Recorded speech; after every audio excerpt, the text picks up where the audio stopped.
Docteur Mountaga Dia, enseignant-chercheur, médecin de santé publique, enseignant à l'Université de Bambey, chef du département de santé communautaire et secrétaire général de l'organisation ECOS, membre des organisations de la société civile qui sont présents au niveau du comité de suivi, de veille et d'alerte pour le financement de la santé. Cette rencontre au niveau de la région de Thiès est une parmi les 14 rencontres qui ont été planifiées par le CCM pour que les organisations de la société civile, les communautés soient associées au processus d'élaboration de la demande de financement que le Sénégal devrait adresser au Fonds mondial de lutte contre le paludisme, le VIH-Sida et la tuberculose le 20 mai prochain.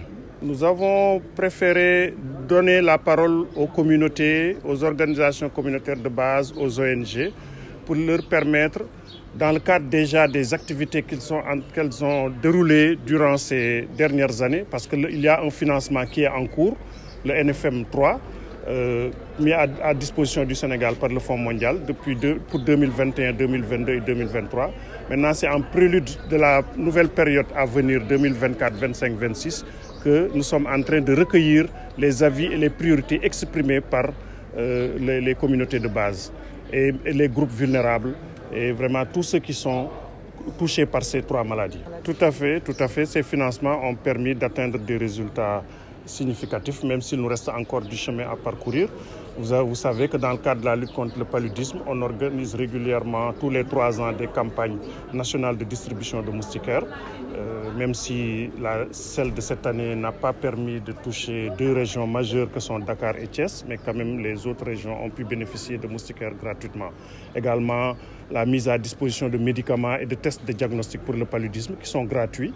Dans les autres programmes également, les ARV, et les soutiens au système de santé comme les équipements de laboratoire, les réactifs et tout ça, le Fonds mondial contribue significativement. Donc, certainement que les personnes vivant avec le VIH ont eu à exprimer, et d'autres organisations de la société civile ont exprimé effectivement des difficultés qu'ils ont eu à mener à bien leurs activités. La sensibilisation, par exemple, en a pris un sacré coup et nous devons rectifier cela. Il y a de nouvelles générations qui ont grandi, qui ont besoin de l'information pour savoir que le sida est encore là, qu'il faut toujours faire face, qu'il faut faire attention. Oui, l'État du Sénégal est garant de ce processus-là parce que le Fonds mondial a comme interlocuteur principal l'État du Sénégal, mais également le CCM, l'organe de coordination des demandes de financement que les 3 programmes élaborent.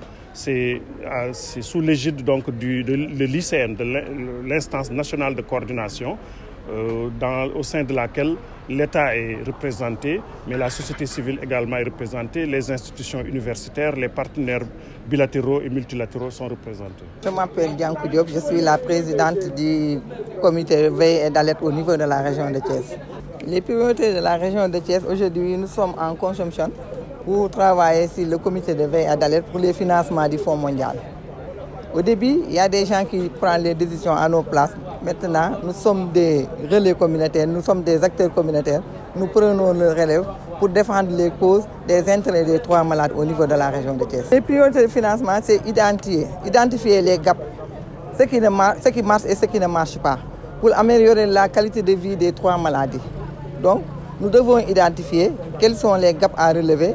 Nous faisons un travail de groupe pour élever ces gaps-là, pour les amener au Fonds mondial ou bien au CCA pour défendre nos causes, pour le bienfait et le bien-être de nous-mêmes. Oui, nous avons un financement. D'ici 2024, 2025, 2026, nous avons un financement. C'est le financement qu'on va faire une note conceptionnelle pour défendre les causes des 3 maladies.